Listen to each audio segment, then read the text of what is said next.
The emergency transmission chamber of the Galactic Council had never been this crowded. Representatives from 37 species pressed against the crystal glass barriers, their varied anatomies creating a living tapestry of concern. At the chamber's center, a holographic display flickered with increasing urgency, showing the steady degradation of an entire world. Councillor Vereen, the Aetherian representative, floated in her containment field. Her crystalline form caught the chamber's light and scattered it in desperate patterns across the walls. "The colony's primary matrix is failing," she announced, her translator converting the vibrations of her crystal structure into audible speech. "We have lost contact with 3 major settlement clusters in the past solar revolution." The hologram shifted, revealing the surface of Lumina Prime, the newest Aetherian colony world. Once a beacon of achievement for the silicon-based species, its cities had been marvels of crystalline architecture that transformed harsh stellar radiation into sustaining energy. Now, dark veins spider-webbed across those same cities, a parasitic growth that devoured light and left only darkness in its wake. Our scientists have identified it as a silicon-based parasite. Vereen continued, her own crystal matrix dimming with distress. "It attaches to our biomatrices, corrupts our light processing centers, and—" She paused, her translation breaking into static. "It consumes us." The chamber's atmospheric processors hummed as they adjusted to the increased respiratory output of the gathered species. Fear had a distinct smell, different for each race but universal in its meaning. High Councillor Zexixi of the methane-breathing Plovians raised a sensory appendage. "The environmental parameters of Lumina Prime make any rescue attempt nearly impossible. We're looking at gravity 3 times standard. Atmospheric pressure that would crush most survival suits, and storm systems that generate enough electrical energy to short out standard shields." The hologram updated again, displaying the latest atmospheric readings. Lightning storms lashed the planet's surface, each bolt carrying enough power to vaporize a small ship. The acid rain would eat through traditional hull plating in hours, and the high gravity made standard landing procedures suicidal.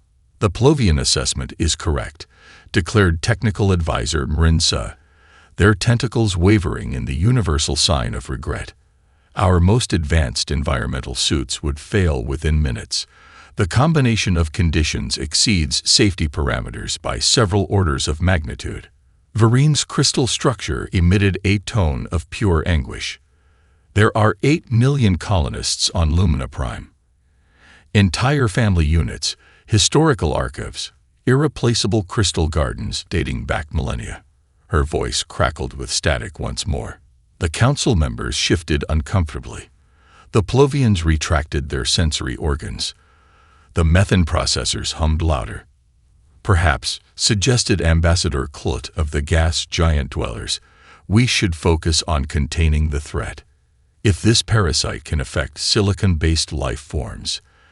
They left the implications hanging in the pressurized air. The emergency chamber's lighting dimmed as power diverted to the holographic display. New data streamed in from Lumina Prime. Another city had gone dark.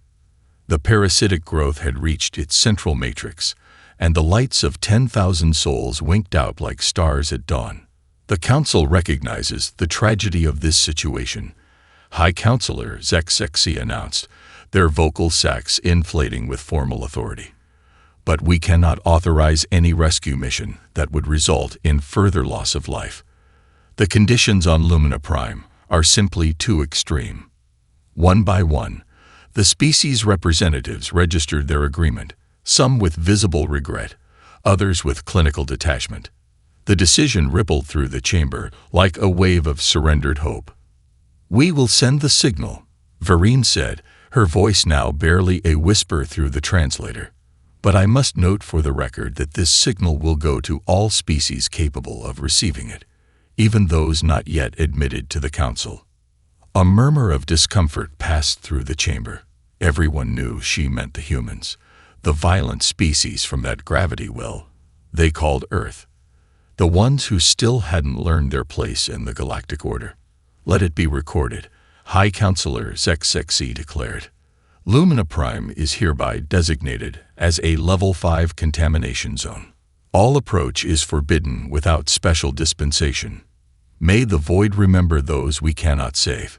The signal was sent, a desperate plea for help, broadcast on all emergency frequencies, rippling out through the dark between stars.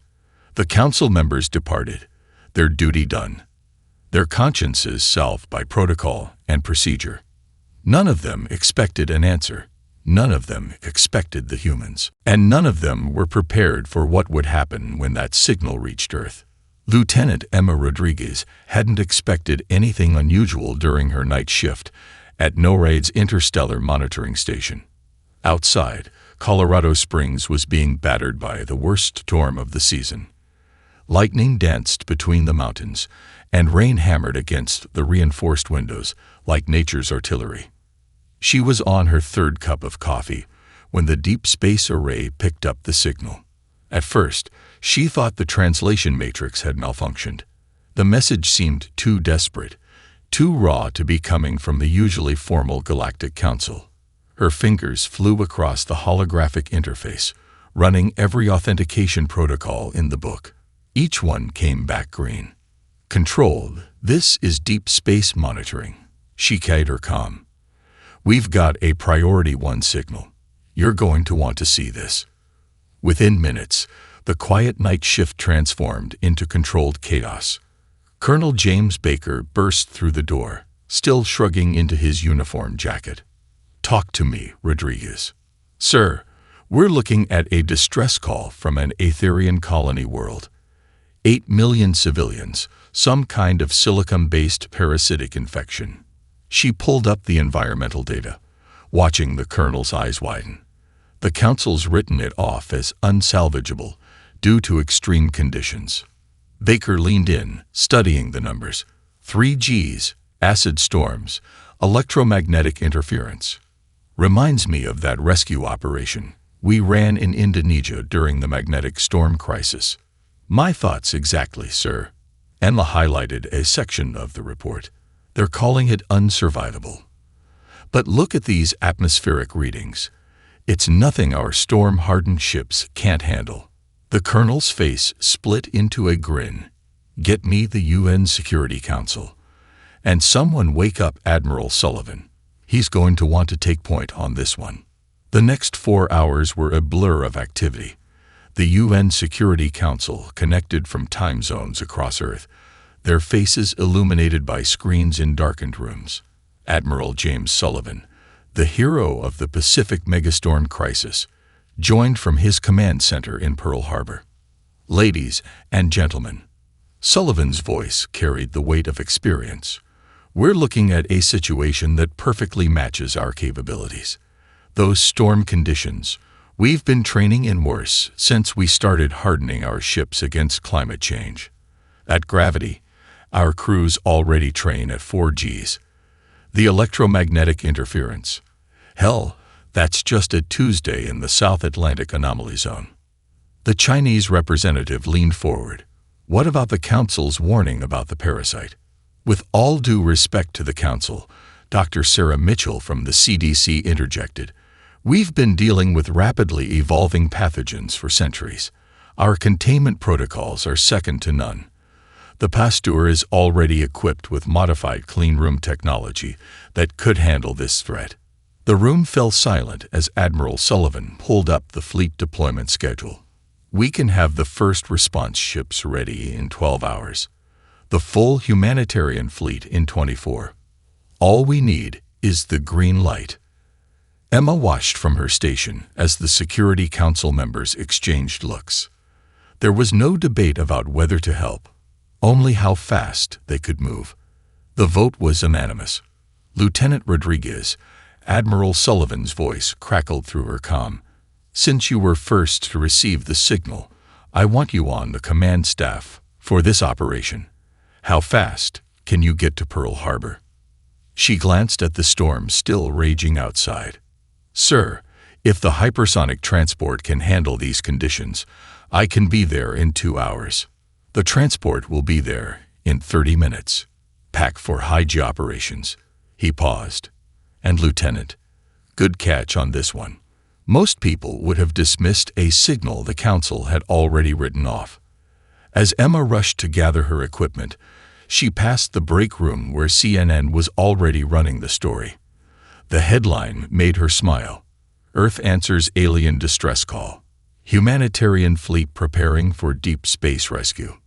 In her pocket, her phone buzzed with messages from friends who'd seen the news. One from her old academy roommate caught her eye. "Of course it's going to be us. When has a little thing like certain death ever stopped humanity?" The storm outside was beginning to break as the transport arrived. As Emma boarded, she couldn't help but think about the Aetherian colonists waiting in their dying cities. Help was coming, and it was coming from the last place the galaxy expected. A little blue world that had turned its harsh environment into its greatest strength. The orbital shipyards above Earth blazed with activity, their massive construction arms working at full capacity. Through the reinforced windows of the command center, Lieutenant Emma Rodriguez watched as the hospital ship Mercy received its final modifications. The vessel's hull gleamed under the work lights, its surface a testament to human engineering. Layers of acid-resistant coating over storm-hardened plates that could withstand direct lightning strikes. "Beautiful, isn't she?" Admiral Sullivan stood beside her, his weathered face reflected in the plasma glass.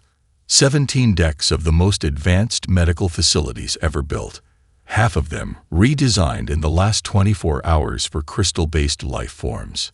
The ship's massive profile was joined by the engineering vessel Pioneer, its broad hull housing enough terraforming equipment to reshape continental shelves.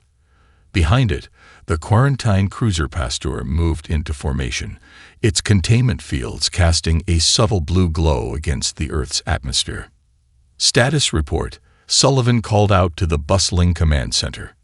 Dr. Marcus Reynolds, now chief of xenobiology for the mission, stepped forward. His dark eyes were bright with excitement despite 30 hours without sleep. "The Mercy's crystal care units are online. We've adapted our deep-sea pressure chambers for Aetherian physiology. The emergency light processing arrays are ready for installation in their cities." "Engineering teams?" Sullivan asked. Colonel Sarah Henderson answered from her station, her voice carrying the no-nonsense tone of someone who'd built cities in hurricane zones. "Pioneers loaded with everything from atmospheric processors to portable shield generators. We've modified our storm-breaking technology from the Caribbean Megastorm Project. If it can handle Category 7 hurricanes, it can handle this." The activity in the command center paused as a new hologram appeared, a live feed from the UN Secretary-General. "Admiral Sullivan, the Council's representatives are concerned about our initiative." Sullivan's laugh was warm but determined. "With all due respect, Madam Secretary, they can be concerned all they want. We've got 8 million lives on the line, and we're not in the business of writing people off because the weather's bad." The Plovian ambassador specifically mentioned the risk to human life. The secretary added, though her slight smile suggested she already knew Sullivan's response. "Ma'am, we've got a waiting list of volunteers 3 times longer than we need. Every person on this mission knows the risks. They signed up anyway." He gestured to the ships outside. "That's what the Council doesn't understand. This isn't just a rescue mission. It's who we are." Emma's console lit up with new data. "Admiral, final loading is complete. Medical teams report ready. Engineering crews are in position." She paused, double-checking one reading. "Sir, the civilian specialist volunteers. There are more than listed in the manifest." Henderson chuckled. "That's because half the deep-sea mining crews from the Pacific showed up an hour ago. Said something about high-pressure environments being their specialty. They're already adapting their equipment for crystal extraction." The command center's main screen displayed the growing fleet, Behind the three main ships, a constellation of smaller vessels moved into position. Storm chasers, atmospheric processors, and mobile research stations, each one crewed by humans who'd volunteered to face what the galaxy called impossible. Incoming transmission from the Galactic Council, Emma announced. They're demanding we stand down. They're citing regulations about unauthorized rescue attempts in quarantine zones. Sullivan straightened his uniform. Send them our standard response. Emma's fingers flew over her console, transmitting the message they'd prepared. Earth thanks the Council for their concern. However, as per Emergency Protocol 7.3, any species capable of rendering aid in a crisis is obligated to do so. We will forward a full mission report once rescue operations are complete. All ships report ready, sir, Henderson called out. Formation is set. Admiral Sullivan took one last look at the Earth below, then nodded. Send the signal to all ships. Operation Lighthouse is go. Lieutenant Rodriguez, take us out. As the fleet engaged their drives, Emma caught sight of a message scrolling across one of the Mercy's hull cameras. Someone had painted it in luminescent paint that stood out against the storm-dark metal. Through the darkness, we bring light. The ships of humanity's first interstellar rescue mission accelerated away from Earth, their engines burning bright against the black of space.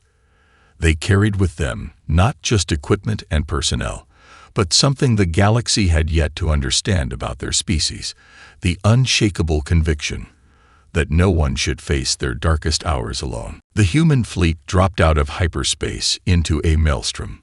Lumina Prime hung before them like an angry giant, its atmosphere writhing with storms that dwarfed anything Earth had ever seen. Lightning arsed between clouds the size of continents, each bolt carrying enough power to vaporize a small moon. Lieutenant Emma Rodriguez's displays lit up with warnings. Multiple storm fronts detected, Admiral. Atmospheric pressure at 300% above Earth standard. Electrical activity. She paused, rechecking the reading. Sir, these lightning strikes are reading stronger than Jupiter's red spot. Admiral Sullivan studied the tactical display, his expression calm. Just like the simulations we ran in the Europan testing grounds. Colonel Henderson, deploy the Stormbreakers. Pattern Delta 7. The smaller ships of the fleet peeled away from formation, their specialized equipment humming to life. These were the veterans of Earth's weather wars. Ships that had tamed hurricanes and dispersed tornadoes, now modified for an alien sky. Etherian cities detected. Dr. Reynolds reported from his station. 7 major population centers still showing signs of life, but the bio readings are weak. The parasitic growth has covered almost 40% of the habitable areas. Through the command viewport, they could see the cities, crystal spires that should have gleamed like frozen rainbows, now dulled by creeping shadows that ate away at their light. Between the structures, darkness pulsed like a living thing. Council observation vessel detected, Emma announced. They're demanding to know our intentions. Sullivan's reply was cut off by a massive lightning strike that illuminated the entire fleet. The ship's shields flared but held, their storm-hardened systems absorbing the energy. Tell them we're here to help, he said, then turned to his crew. All ships, execute storm-breaking maneuvers. Medical teams to drop ships. Engineering crews, stand by for surface deployment. The fleet moved like a well-oiled machine.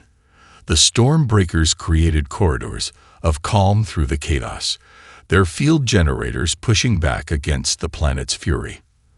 The Mercy and Pasteur descended through these protected channels, their massive forms graceful despite the crushing gravity. Emma's console chimed with an incoming transmission. Sir, we're receiving a signal from the surface. It's the Etherian colony leader. The holographic display flickered to life, revealing a crystalline form that shimmered even in its weakened state. Human vessels, the translation matrix conveyed both hope and fear. Your approach is Unprecedented. Our research indicated your species were violent predators. We are predators, Sullivan replied, his voice gentle despite his words. We're predators who've learned to protect. Your people are in danger, and that makes this our business. As if to emphasize his point, the first wave of dropships launched from the Mercy's bays. Each one carried medical teams in specially designed environmental suits, their equipment modified to interface with crystal-based biology. The sight of them streaking through the storm-breaking corridors drew gasps from the watching Aetherians. Contact with surface in 5 minutes, Henderson reported. Engineering teams report ready. First response units are. Sir, you need to see this. The main screen showed the dropship's camera feeds. The parasitic growth was worse than their scans had indicated. It moved with purpose, reaching for the dying light of the cities, like a hungry thing. But more importantly, the feeds showed Aetherians, thousands of them, emerging from their shelters at the sight of the human ships. Their crystal forms flickered with what the xenobiologists would later identify as hope. All teams, this is Admiral Sullivan. Remember your training. Trust your equipment. And most importantly, remember why we're here. These people are counting on us. Let's show the galaxy what humanity does best. The dropships touched down in precise formation, their landing struts adjusting to the crushing gravity. Medical teams deployed first, their suits gleaming in the stormlight. Engineering crews followed, already setting up mobile shield generators to protect the landing zones. From the command center, Emma watched as the first human doctor reached an Aetherian family. The alien's crystal structure was clouded with fear, but as the doctor's suit lights adjusted to a frequency that brought comfort rather than pain, something remarkable happened. The Aetherian's form began to glow, just slightly, with a light that had nothing to do with biology and everything to do with hope. Sir, she said, her voice soft with wonder, I think they're starting to understand. We're not here despite being predators. We're here because of it. Everything that made us dangerous. It's the same thing that makes us able to help. Sullivan nodded, a proud smile on his face. That's the thing about evolution, Lieutenant. It's not about being the strongest or the most violent. It's about being able to adapt. And humans, we adapted to become protectors. Dr. Marcus Reynolds crouched in his environmental suit, his eyes fixed on the parasitic growth that crept across the crystal walls. Behind him, the Aetherian scientists watched through their protective fields, their forms flickering with a mix of fear and fascination as the human doctor reached out with his scanner. There's a pattern here, he muttered, his voice carrying through the team's comm system. Lieutenant Rodriguez, are you seeing this? From her mobile command post, Emma enhanced the video feed. Confirmed, Doctor. The growth pattern matches something in our database, but the analysis is still running. The parasitic crystal pulsed with dark energy, its tendrils spreading in a way that tickled something in the back of Reynolds' mind. 20 years of studying Earth's most aggressive life forms had given him an eye for predatory patterns. Look at how it moves, he said, switching his suit's external lights to a different spectrum. It's not random. It's hunting. Just like a wolf pack splitting up to corner prey, or a spider web designed to funnel insects to the center. Admiral Sullivan's voice cracked through the comm. Can we use that against it? Better. Reynolds grinned inside his helmet. We can predict it. Lieutenant, cross-reference this pattern with Earth's apex predator hunting strategies. Emma's fingers flew across her console. The massive database of Earth's evolutionary history, a record of every trick and technique life had developed to survive on their harsh world, spun through the computer's analysis. Match found, she announced. The growth pattern is similar to how box jellyfish herd their prey. They create walls of their tentacles to guide smaller fish into killing zones. The Aetherian scientists' crystal forms vibrated with what the translators interpreted as alarm. You recognize this because your species hunts in similar ways. We recognize it because we've spent our entire history studying predators, Reynolds explained, his voice gentle despite the harsh environment around them. First to survive them, then to protect others from them. Every predatory pattern on Earth has been documented, analyzed, and understood. On the main display, the computer highlighted the parasitic growth's projected path. It wasn't just spreading randomly. It was creating choke points, herding the surviving Aetherians into areas where their light would be easiest to consume. Dr. Reynolds, one of the medical teams, called from another section of the city. We've got something here. The parasite. It's avoiding certain crystal formations. Reynolds moved through the high gravity with practiced ease, his suit compensating for the crushing pressure. The medical team had found a small garden where crystal flowers still bloomed, untouched by the darkness around them. These crystals, an Aetherian elder explained through the translator, they're from our ancient home world. Decorative only, we thought. They no longer process light the way modern formations do. Emma's voice carried new excitement. Doctor, the spectrum analysis shows these crystals are producing a frequency we haven't seen in the other structures. It's similar to how some earth plants produce chemical defenses against predators. Reynolds reached out again, this time taking readings from the untouched crystal flowers. It's not just similar, it's the same principle. These ancient crystals evolved defenses against crystal-based parasites long ago. The Aetherians' modern cities are like monocultures, perfect targets for a predator. Can we use this? Sullivan asked, the question everyone was thinking. Better. Reynolds turned to the Aetherian scientists, his excitement visible even through his suit. We can learn from it. Your ancestors' crystals developed natural defenses. With your permission, we can study these formations and apply the same principles to protect your cities. The elder's crystal form brightened slightly. You would use your predatory knowledge to defend us.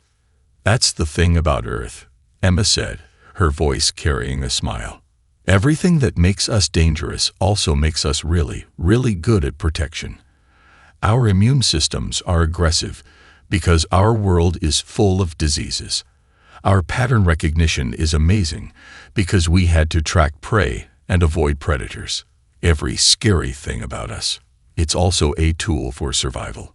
The Aetherian scientists began to glow more brightly, their crystal matrices humming with what the humans would later learn was their expression of understanding. They were beginning to see that humanity's evolution on a death world hadn't just created survivors. It had created guardians who could recognize and counter any threat. The emergency command center inside the Mercy hummed with tension. On the main display, time-lapse footage showed the parasitic crystal's growth accelerating, its pattern shifting, in ways that defied their initial models. Admiral Sullivan stood at the center of the storm of activity, his expression grim as he watched another section of the Aetherian city go dark. It's adapting, Dr. Reynolds said, his voice hoarse from 30 hours without sleep. The defensive frequencies we derived from the ancient crystals. The parasite is already finding ways around them. Lieutenant Rodriguez's hands flew over her console, running new simulations. Confirmed. It's like it's learning from each attempt we make to stop it. The pattern is becoming more complex, more organized. The Galactic Council's observer, who had finally deigned to board the Mercy, made a sound of diplomatic disapproval.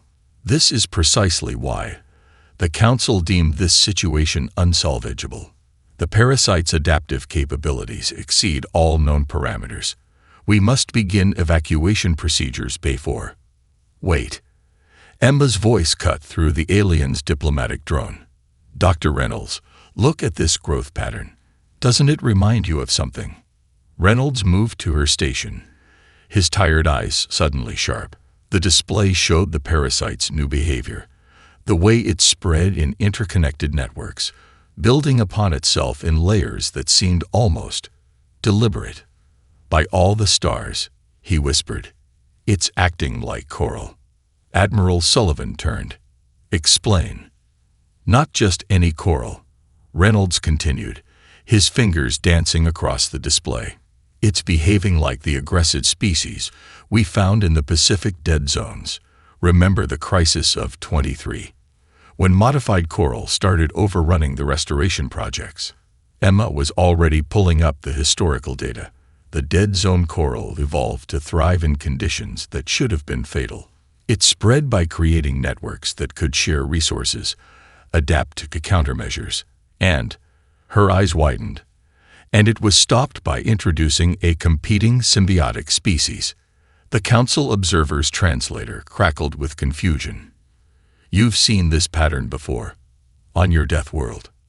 "Not just seen it," Sullivan said, a smile starting to form. "We solved it. Dr. Reynolds, can we apply the same principles here?" Reynolds was already moving, his exhaustion forgotten. "Lieutenant, pull up everything we have on the Pacific Coral Crisis and get me a direct link to the Aetherian scientists. We're going to need their knowledge of crystal formation chemistry." The next few hours were a blur of activity. The combined human and Aetherian science teams worked in perfect synchronization, their different approaches to problem-solving, creating something entirely new. The humans contributed their understanding of aggressive growth patterns and symbiotic relationships, while the Aetherians provided their deep knowledge of crystal engineering. "Look at this," Emma called out, highlighting a section of their latest test. "The modified crystal structure we created. It's not just blocking the parasite. It's actually converting its energy into something the city can use." Reynolds studied the results, his expression like a hunter who had finally spotted his prey. "Just like the symbiotic coral we introduced to the dead zones, it doesn't try to kill the aggressive species. It redirects its growth into something beneficial." The Aetherian chief scientist's crystal form pulsed, with what they now recognized as excitement. "You mean to turn our enemy into an ally?" "That's the thing about Earth's history," Sullivan explained, his voice carrying years of hard-won wisdom. "We learned the hard way that sometimes the best way to deal with an aggressive force isn't to destroy it, but to channel it, to turn its strength into something that benefits everyone." The Council Observer watched in stunned silence as the human Aetherian team began implementing their solution. Modified crystal structures, based on both ancient Aetherian defenses and Earth's lessons in symbiotic adaptation, were introduced to the infected areas. Slowly but surely, the darkness began to change, its hungry growth transforming into patterns that strengthened rather than destroyed. "Impossible," the observer whispered as the first successfully treated section of the city began to glow with new light. Brighter than before, the parasitic energy now working in harmony with the original crystals. Emma smiled as she watched the data stream in. "Not impossible, just Earth things. Sometimes the best guardians are the ones who understand predators from the inside out." The crystal laboratory aboard the Mercy had been transformed. Where once there were standard medical bays, now crystalline structures rose from the floor to ceiling, their surfaces alive with shifting light. Dr. Reynolds moved between the formations, his environmental suit modified to interface with both human and Aetherian technology. "The symbiotic integration is holding steady," he reported, checking the latest readings. "The parasite's aggressive energy is being channeled into the city's power grid at a 97% efficiency rate." Lieutenant Rodriguez watched from her station as the data flowed in. The displays showed the spreading pattern of their solution, a network of modified crystals that didn't fight the parasite, but rather redirected its energy, much like how Earth's martial artists used an opponent's strength against them. "3 more districts have been successfully converted," she announced. "The light levels are actually higher than before the infection." The Aetherian lead scientist, Crystal Scholar Vex, moved through the laboratory with growing confidence. Their initial fear of working alongside predator species had been replaced by something close to wonder. "Your approach is unprecedented," Vex communicated through the enhanced translator. "Our traditional methods would have focused on destruction, on eliminating the threat. But you—" Their crystal form shimmered with mathematical equations, a sign of deep thought. "You saw a resource where we saw only danger." Admiral Sullivan, observing from the doorway, smiled. "That's because we learned the hard way that the most dangerous things often have the most potential for good. Earth taught us that lesson over and over." The laboratory's main screen displayed their progress across the colony. Sections that had been dark now glowed with new life, the parasitic energy harnessed and transformed. But more than just saving the cities, they were creating something new. A hybrid technology that combined human adaptability with Etherian crystal engineering. "Look at this," Emma called out, highlighting a new data stream. "The modified crystals aren't just converting the parasite's energy. They're actually improving the city's resistance to the storm conditions. The same properties that make them handle the parasite's aggression also make them better at managing environmental stress." Reynolds moved to her station, his eyes widening behind his helmet visor. "Just like how some of Earth's most resilient species evolved in our harshest environments. We're not just stopping the infection, we're helping the entire colony adapt." The laboratory door slid open as more Etherian scientists arrived, their crystal forms bright with purpose. Where once they had kept their distance from the humans, now they moved among them with ease, their fear of predators replaced by understanding.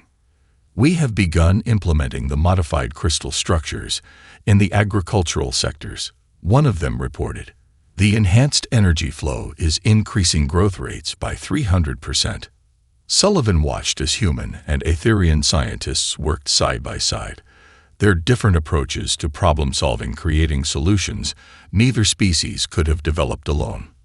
"This is more than just a rescue mission now," he observed. "We're writing the future." Emma nodded, understanding the Admiral's meaning. "It's like Earth's history with dangerous animals. First we feared them, then we understood them, and finally we learned to work with them. The parasites become pollinators, the predators become protectors." Crystal Scholar Vex's form brightened with what they now recognized as joy. "You have shown us that being forged in darkness does not mean one must fear the light. Your evolution on a death world did not make you monsters. It made you masters of adaptation." The laboratory's screens continued to show the spread of their solution across the colony. But now they showed something more. Etherian citizens emerging from their shelters, their crystal forms glowing brighter as they witnessed their cities not just surviving, but evolving. "This is why we came," Reynolds said softly, watching a group of young Etherians interact with the modified crystals for the first time. "Not just to save lives, but to show that every challenge, every threat, every darkness can be transformed into light. That's the real legacy of Earth.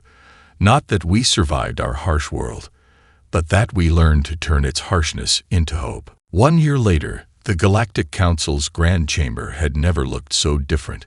Crystalline structures now rose between the traditional marble columns, their surfaces glowing with a light that combined Etherian aesthetics with human engineering. At the chamber's center, Admiral Sullivan stood beside Crystal Scholar Vex, both of them facing the assembled representatives of 100 species. "The success of Operation Lighthouse extends far beyond the initial rescue mission," Sullivan explained, his voice carrying through the chamber. "The Human-Etherian Partnership has generated more than 200 new patents for environmental protection technology. The modified crystal matrices are now being used to stabilize environments across 17 different worlds." Lieutenant Rodriguez, recently promoted to commander, operated the holographic display. Above the chamber, images of the transformed Etherian colony played out. Cities that once cowered from the storms now stood proud, their crystal spires actually drawing power from the lightning that had once threatened them. But the most significant change, Vex continued, their crystal form radiating confidence, has been in our understanding of evolution and adaptation. We had assumed that a species forged in hardship would be dangerous, unstable. Instead, we found that facing adversity can create the strongest foundations for progress. The display shifted to show the new Earth Embassy on Lumina Prime. Unlike traditional diplomatic structures, this one had been built as a training center, where species from across the galaxy could learn Earth's methods of environmental adaptation and crisis response. The term Deathworld has been officially retired from Council records. The High Chancellor announced, their multiple eyes fixed on the success statistics. In its place, we have created a new classification, Crucible World. A planet whose harsh conditions forge species capable of extraordinary innovation and protection. From her position near the chamber's edge, Emma watched as representatives from previously hostile or fearful species approached the human delegation. They no longer saw predators to be feared, but rather potential allies in their own struggles against harsh environments and natural disasters. The Pacific Coral Crisis Response Team has already begun working with the methane-breathing Plovians, she reported to Sullivan. They think our methods of handling aggressive aquatic species might help with their ocean world colonies. Dr. Reynolds, now head of the new Interspecies Environmental Research Division, added his own update. The crystal integration technology we developed has applications we never imagined. The gaseous species of the Helix Nebula want to use modified matrices to stabilize their storm-prone atmospheres. The chamber's attention shifted as a group of young Aetherians entered. These were the first graduates of the Joint Training Program, their crystal forms incorporating design elements inspired by Earth's most resilient species. They moved with a confidence that came from understanding rather than fear. When we first received your distress signal, Sullivan addressed the chamber. Many asked why we would risk our lives for an unknown species.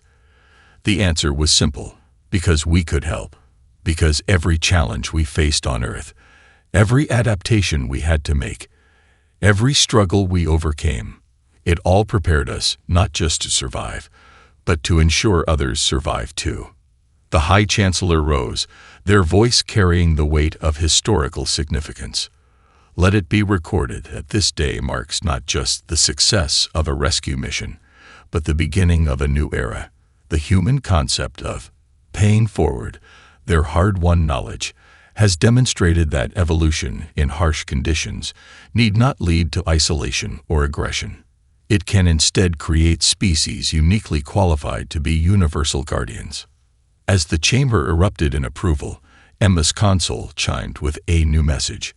Another distress signal, this time from a mining colony on the galaxy's rim. Without hesitation, she began calculating response times and resource requirements. Around her, both human and Aetherian teams were already moving into action, their cooperation now seamless and natural. Ready for another mission? Sullivan asked her, though he already knew the answer. Emma smiled, thinking of how far they'd come from that stormy night in Colorado when the first signal arrived. Always, sir. After all, that's what Lightkeepers do. We make sure no one faces the dark alone.